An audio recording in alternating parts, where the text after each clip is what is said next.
Hello, everyone, and welcome to Dreamleapers Inspiration. I'm your host, Harriet Cole. Very, very happy to be with you today, filled with joy to be with you today. And indeed, that's what I want to talk about today about joy. I've been working on a project for over a year now with AARP. And this year in 2021, as we're coming out of the pandemic and just reflecting on our culture, African American culture, I should say, because I know there are people here who join in Dreamleapers who are from the broader culture. But right now, I want to say that for this AARP project in 2021, one of the things that we focused on is accessing what we're calling Black joy. What does that mean? And I'll say what it means and then extrapolate it out more broadly to everyone who's here. Just this notion, so many things. You can find joy. You can look for it, you can find it, you can access it, and you can allow it to blossom within you. And the gaze at accessing and cultivating Black joy became a very interesting concept. If you think about it, during this year of the pandemic and the racial reckoning, we lost George Floyd and many others, one behind the other, and including many before him.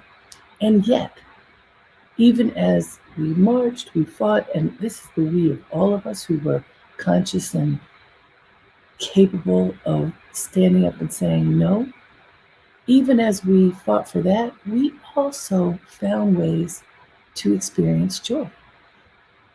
Juneteenth just occurred, as this being the first year of Juneteenth being a national holiday, when everyone in the country, including these people in Galveston, Texas, who had not been informed that slavery had ended, when everyone was informed that the vile institution of slavery was ended, there could be a different kind of joy, the joy of accessing freedom. And even before the Emancipation Proclamation was acknowledged, that happened in 63, that it was acknowledged in Texas in 65, still those people were able to extract joy in the moment, even when awful things had occurred. And so this sense of choosing Black joy and engaging Black joy is powerful when you think of the obstacles that so many people have faced, and yet joy is there. Now, I do not limit that joy to the Black community. I'm suggesting that all of us, no matter what our circumstances, can identify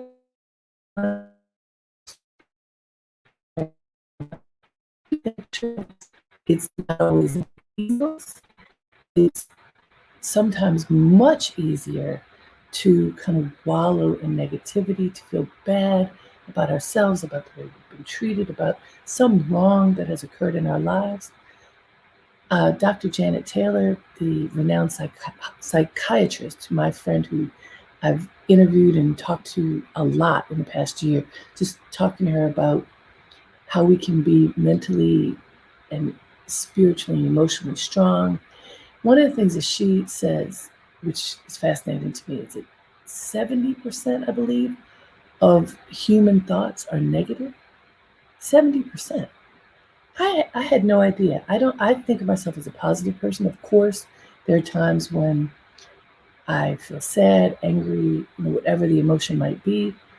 But typically, I think of myself as positive. And Dr. Janet said, however you think of yourself, most people, the human brain, has 70% of its thoughts dwelling in negativity. And so that means we have to push hard. We have to work against the current in order to choose positive, in order to choose joy, in order to welcome joy into our lives, if the brain is telling us to look and spot the negative things. I was thinking about what does that look like? Well, think about this for a moment. If something great happened for you, and I'll use a specific example because it's easier when we deal with specifics. So I'll use myself as an example. If I've given a class or talk or like this, Dreamleapers Inspiration, and lots of people write in to say, "That was so great, Harriet. I love that message you had um, in the broadcast. Thank you so much for saying something I needed to hear." And I'm feeling grateful that I was able to,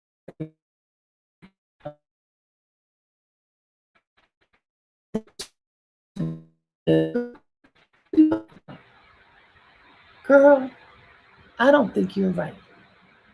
Why are you still talking? I'm going to challenge you on that proposition, whatever it might be. I don't like your hair. I don't like what, you know what I'm getting at? When somebody makes a comment, it could be in a chat box, it could be on your text, it could be a call. Somebody makes a comment that is challenging you in a negative way. I mean, sometimes you want honest feedback, but somebody's just picking.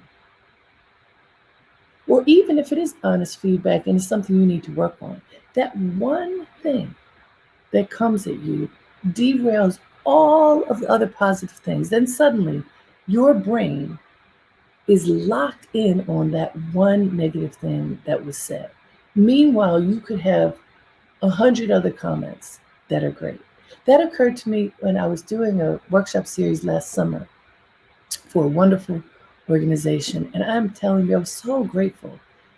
We had, I think the first class, we had like 1,000 participants. And it was a 6-week course. And even over 6 weeks, it was always, over 500, usually about 700, with the top being 1,000. That's a lot of folks to come to an ongoing, a recurring class. And almost everybody was writing in the comments what they had learned and benefited from. This is at the height of COVID. And just like now you see the screen glitching a little bit, my family and I were at another location where I was working. And there was something happening in the background. I don't remember what it was. Maybe it was a sound, a person walking in the background. You probably have had this occur when you've been on endless video broadcasts. And a person wrote in the chat box, it was distracting what was happening in the background.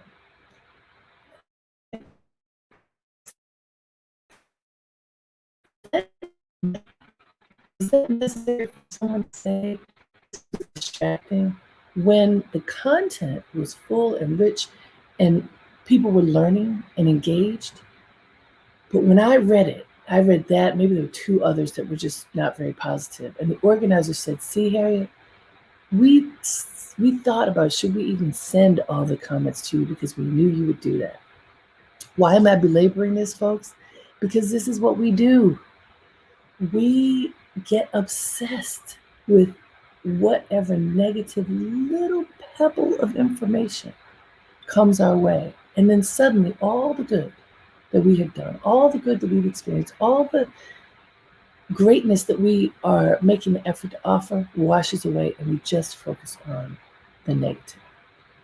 Dr. Janet said that it's a fact. This is what people do. It's part of human nature. But Dr. Janet also said, we don't have to do it. We can tell our brains, stop. We can tell our brains, you don't have to go down that path. We can train ourselves to take a breath, to release any of that negativity that's just trying its best to hold on, to engage our positive energy, to engage our self-esteem. We can make that choice. We can choose joy. We can. And I'm not saying happiness, although happiness is wonderful, but happiness sometimes, to me anyhow, feels it's a little light sometimes. It's a little bit on the surface, perhaps part of an energy field, but joy is inner and outer, at least in my understanding of it. And so joy To choose joy is to choose to observe your life, look at everything that's happening, tell yourself the truth, but choose the highest. Choose the positive in you, the positive in your potential, the positive in how you will solve a problem. To look at things with that word as glass is half. It means that you are positively honest. So I found a quote. Here it is. Find joy in everything you choose to do. Every job, relationship, home. It's your responsibility to love it or change it. And this is from Chuck Palahniuk. I'll read it again. Find joy in everything you choose to do. Everything. Every job, relationship, home. It's your responsibility to love it or change it. That's deep. This is not saying find joy in one thing today. This says find joy in everything you choose to do. And guess what? Everything is a choice. Yes, you may have to work, but you have to work at that job. Yes, you may have to eat, but you have to eat that food. Yes, you may need to move your body, but how are you moving it? Choice. Every job, relationship, home, it's your responsibility to love it or change it. Okay, let's unpack that. Every one of them, it's your responsibility to love it or change it. How often do we as human beings choose to stay in the confines of a relationship, a job, a home environment, even a family engagement, a neighbor engagement, whatever it might be, when we know it's not serving us? How often? How often have you done that? Are you doing it right now? Is there a relationship that you are in right now that is unhealthy, that you do not love, that hurts your spirit? Do you speak up? Do you work to change it? If something is not going well, do you exercise that muscle of inner strength and clarity and speak your truth? Do you do that? Or do you self-medicate? Do you nap? Do you talk negatively about the person or situation to other people, not directly? These are things that people do so often that we don't even realize it. The telephone can be an incredible positive tool. But what I've discovered is that the telephone, and now the video conference, but even the telephone and, even more, through the anonymity of social media, rather than dealing with something directly, we can blast people and institutions. We can cancel each other. That's the new terminology for obliterating someone's reputation. Sometimes, well, I don't know if that's ever deserved, but sometimes someone has done something wrong that should be accounted for. But a lot of times people are just mad and reactive. And they say things that can be mean-spirited and that can lead to incredibly negative things for others. Cancel culture, we now call it. But rather than canceling somebody in a public, what you go directly to the source. I'm having difficulty in this relationship because XYZ. This is how your engagement with me makes me feel. Not attacking, but when we engage in this way, it hurts my spirit. It makes me feel smaller. It makes me feel unhappy. It makes me feel unworthy. It diminishes me, and I don't like that. So I need the dynamics to change, and I'm happy to work with you on those dynamics, or I need to move on. What did this person say? Chuck Palahniuk. Find joy in everything you choose to do. Every job, relationship, home. It's your responsibility to love it or change it.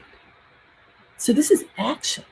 This is what we always talk about. See, Dreamleapers inspiration, you might have the false belief that you can just sit back and take it in and contemplate what we talk about here. That is not the intention of mine at all. My intention is to help us take action, to be inspired to go the next step, to take action to make our lives better. And action is the only way that happens. Talking about it, thinking about it, meditating on it, writing it down, processing it, important. But that's action too. Action. Action is figuring out what's going on, what your relationship is to it, what your truth is, what you need to do in order to move forward with conscious intention, and then doing it. That's what Dreamleapers Inspiration is about. And this idea that it's your responsibility to love everything about your life or change it, of course that makes sense, but it's also a big responsibility. And we often feel, oh, we have so many burdens on us. We have to do this, we have to do that. We can't survive unless we do something that's on a list of things that others have said we have to do. What's our list? What's your list? Have you made it? If you don't make your list, heck yeah, you're going to be following somebody else's. But what about making your own list? I make a list every day. And I'm hardly perfect. But actually, because of that, I know I need to organize my thoughts and plan my day and then execute my day. So I check off the things on my list so that I know what I have or have not accomplished. And literally, there are things I keep on my list I had for years, but especially because we're sitting all the time, I keep on my list drink water to make sure that I'm getting hydrated. I have added, you know this, I've added a personal trainer twice a week on Zoom. I have changed my eating habits, and my husband and daughter and I continue to refine how and what we eat. There's a list.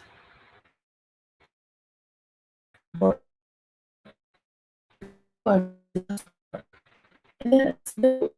it needs to be my whole life because we have one life. It has many elements in it, but we have one. So, what can I do with my whole life to be the best that I can be, to love it or change it? So this reminds me also of a situation that occurred with my grandmother and me. My grandmother she must have been in her 80s. So my grandmother, Carrie Freeland, lived to be 101. And she worked until she was 93 years old. Yes, that's what I said. Her choice. And partly she worked, she said, because if you don't work, you're not being an active contributor to life, then what's the point? That was her attitude. And her work was in service. She was a domestic worker for all of her years of working. She was born in 1889. I think she had the third grade education, third, fifth, something like that. I have to ask my mother.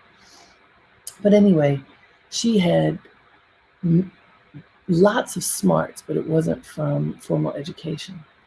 So my grandmother worked for wealthy white folks in Baltimore, where I'm from. She would take the bus all the way over to the neighborhoods, different people that she was working for. And, I grew up in the 60s and 70s. So by the time my grandmother was in her 80s, I was still at home. I was a young kid. But it was the early 70s, and Black Power was everything. And, the civil rights movement had transitioned into the Black Power movement. And that's what you're seeing on TV and what you're hearing about. And I remember being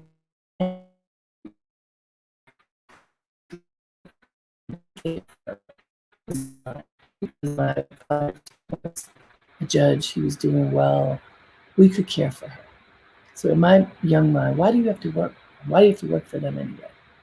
And I came to her with that attitude, with the Black Power attitude.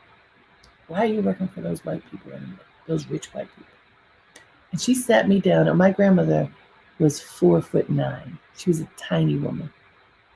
And she sat me down, and she had big blue eyes, gray blue eyes. And she said, look, giving me that look that only a mother and grandmother can. She said, don't you worry about me. I love my job. And I love the people I work for.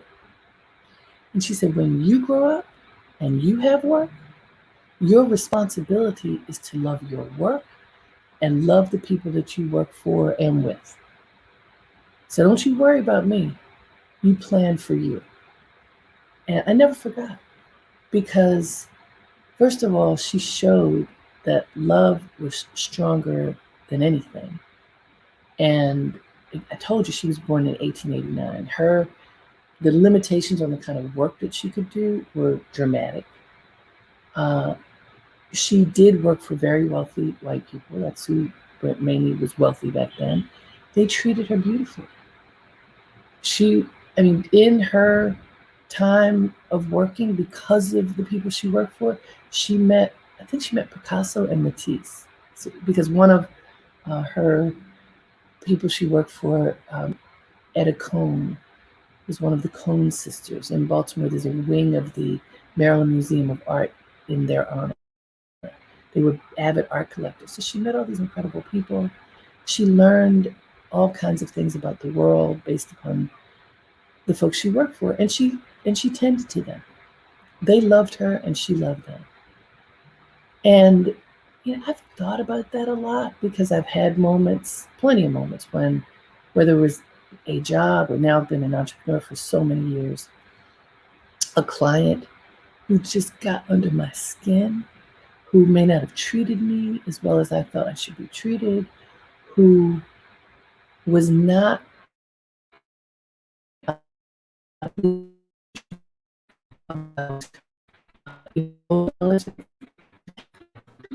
of that. They were just rude and driven and sometimes demeaning. This thought that my grandmother gave me, that you must love your work and the people you work for and with. And so then when I remember that, I make a conscious shift to look at these people with love, to be compassionate when it seems like they can't access their joy, that I access mine. Not in a defiant way, but in a way that perhaps can bring some salve to the situation. And I watched my grandmother do it. I listened to her tell me that this was her wisdom, that this is what I should do. And then here's this quote saying, it is our responsibility to love whatever is happening in our life or to change it. And so I want to tell you too, I've had projects where it got to the point where I couldn't do it anymore. There was no love. There was no positive energy. What there was so much animosity and negativity and diminishment that I had to walk away. And again, much easier said than done. If you find yourself in a situation like that, and I've worked with clients and others over the years who've been in situations like that. Often it feels like whoever's on the other side of it has your brain. Like you can't unlock yourself from the other, because the diminishment is so great.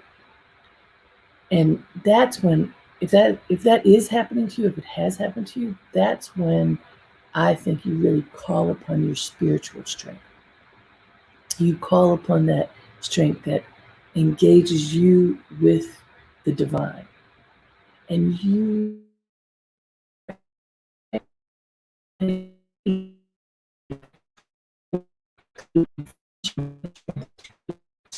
separate yourself from something that isn't serving you. And I say all those things because I have lots of examples, sadly. I say sadly because I'd like to be able to say, that never happened to me, but I tell the truth. I've had plenty of situations in my life where someone made the effort to diminish me. And in a couple of those situations, I stayed too long. I don't feel good about it, but what I do feel good about is that I'm not still there. You know, when I figured out this is not right, and I mustered up the courage and sometimes outside supports to help me, I was able to extricate myself, to walk away and move on, to walk into the light, to choose joy. So sometimes choosing joy is choosing aloneness. Sometimes it's choosing to be still, quiet, by yourself. Sometimes it's literally choosing to be by yourself. You may have to leave a job, leave a relationship, leave an environment. Sometimes it's less a physical movement and a spiritual movement. Put the phone down. Instead of calling and complaining, don't do it anymore. Use technology to your advantage, not as a crippling force. I hope that you all are hearing me. I hope that you are listening and allowing this to pierce your soul. And if there is anything in your life right now that is not serving you, I don't mean in the moment, not bleeding, oh, this doesn't make me happy today. I don't mean that. But if it is affecting the core of your joy, the core of your ability to be at peace in your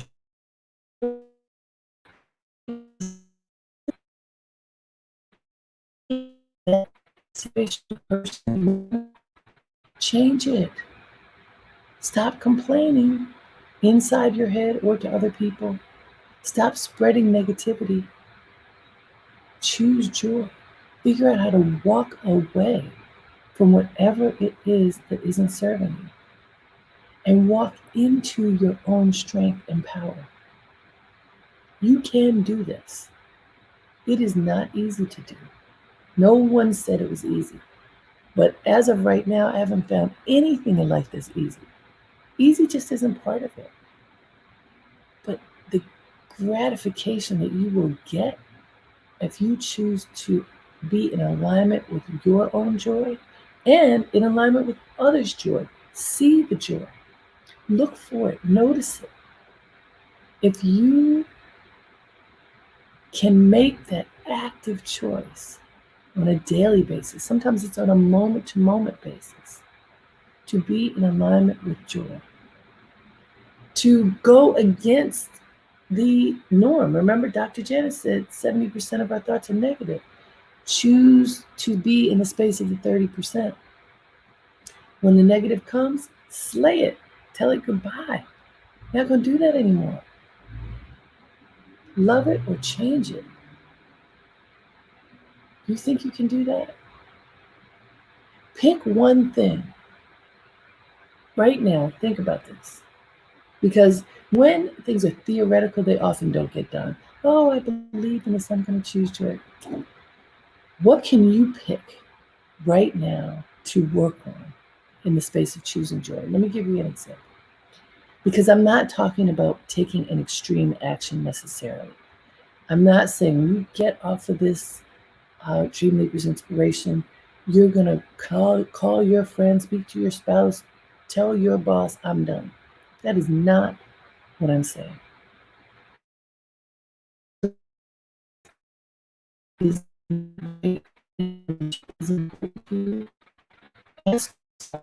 What can you say?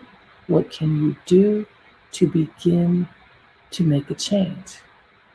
Often when we engage other people who may have been hurtful to us, who may be hurtful to us right now, and we let them know, when you communicate like this with me, it hurts my feelings. Could be when you say, I'm too sensitive, which is sort of a deflection of that first thing. that hurts my feelings even more because it says that you don't value my feelings. You can stay in the zone of standing up for yourself. If you get deflection, you can stay in the zone of defending yourself. If you find that after you give examples and you describe this is what you want and need in this relationship, and you get nothing, that's when you go, okay, time to change. Let's look at that. So that first example was a love relationship. What about work? What about if things aren't really going well at work and you have a sense of why? You're not the boss. That's when it's even harder, when you're not the boss. But maybe your boss isn't communicating clearly with you about deadlines, about specifics, about responsibilities, about, let's use those two. Because often the leaders aren't as clear as they need to be. What are the priorities? Should we shift the priorities based upon this new thing that came up? If you can talk to your leader, your supervisor, and say, I'm having difficulty because I'm unclear as to how to prioritize. We're so busy, and I feel like I'm picking the wrong things, and then it creates a problem. I would like to know how you prioritize these responsibilities. Can you help me with that so that I can do my job better? See, that's when you engage your supervisor. It's hard for a supervisor to say, you figure it out, and not feel anything about that. I want you to think about a scenario in your life right now that needs some mending, that could use some joy. I want you to think about what you can do, how specific you can get about the needs for that relationship. Write it down. I believe in writing things down. Write it down. What can you do and what do you need from the other person, job, situation, whatever it might be? And find language that is neutral or positive, not negative, not accusatory. Find positive, uplifting language, even if it is incisive, and bring that to the negotiating floor and talk as positively as you can with the intention of choosing joy in this moment, and work with the other person.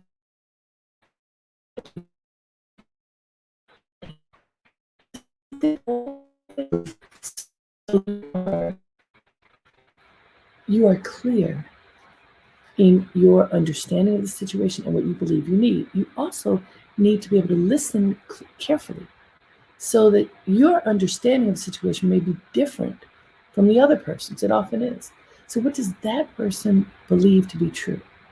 And somewhere in the middle, in my belief, is where the truth resides. Because what you believe is true, what the other person believes is true, maybe even a third party. In the midst of all of that, the truth resonates. Find it. Find it. Acknowledge it. Figure out your relationship to it. And find the joy in it. If you can find joy in a situation you're already in, it can be uplifted. If you cannot find joy in it, figure out how to change the dynamics of that relationship, or maybe this is a time for you to say goodbye. Can you do it? I hope you will. It's a wonderful activity. Like I said, it's not easy, but what is? Choose joy. Be active about it. Let things go away that are not serving you. Walk away from what isn't serving you if you cannot figure out how to engage it, to shift it, to blossom with it so that it becomes better. If you cannot do that, that's when you figure out what's next.